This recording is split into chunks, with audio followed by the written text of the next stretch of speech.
All right, in lesson 4.5, kind of seems like we're taking a big jump, but we're really not. We're going to be starting to talk about rules of exponents.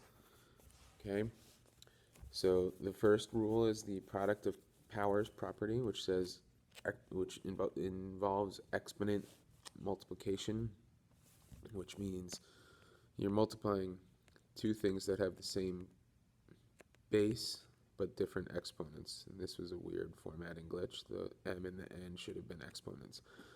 But basically, anytime they have the same base, different exponents, and they're being multiplied, you keep that base and you add the exponents together. Okay? So, for example, all right, so actually, before I jump into an example, the reason this kind of works out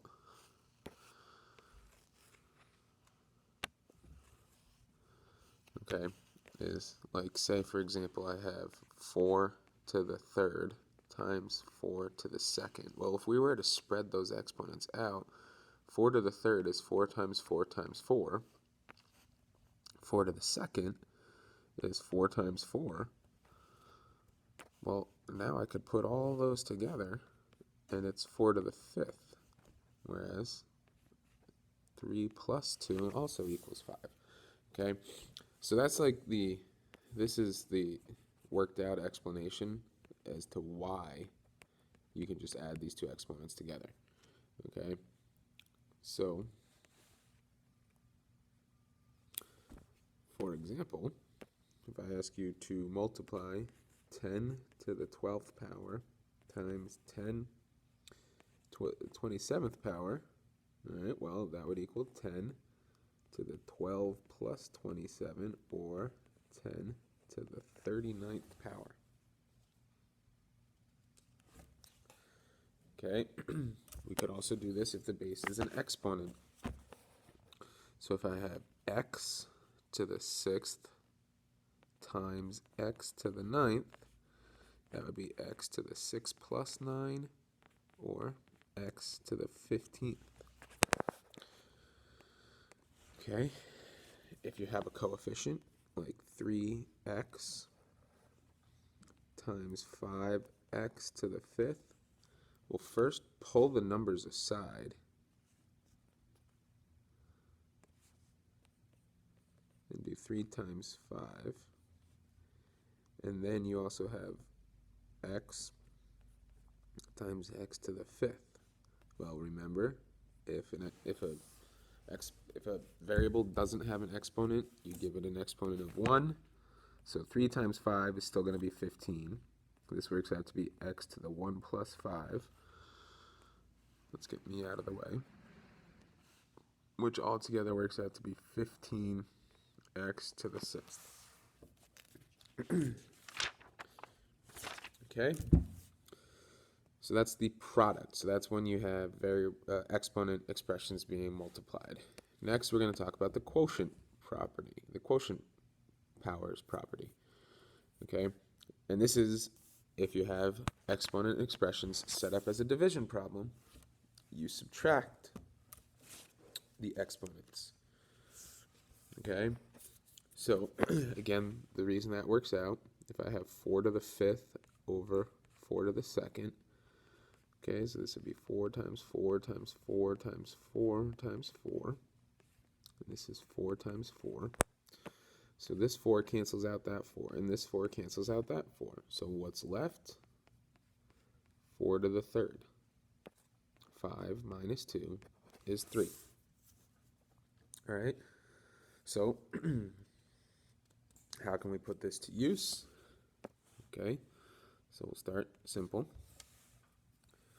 If I have 0.7 to the 6th over 0.7 to the 2nd, okay, again, they have the same base. They both have a 0.7.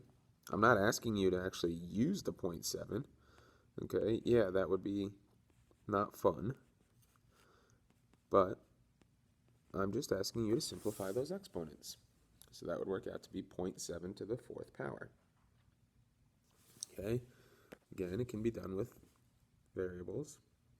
If I have x to the 7th over x to the 4th. Keep the x, subtract 7 minus 4, you get x to the 3rd. All right, and just like with the first property, I'm going to show you an example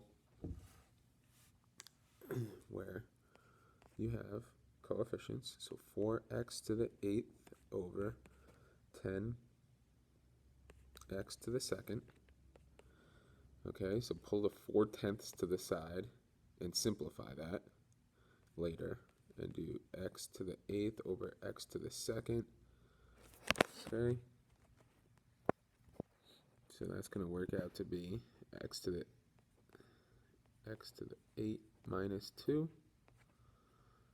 So x to the 6th and 4/10ths can be simplified by 2. So you get 2/5 x to the 6th.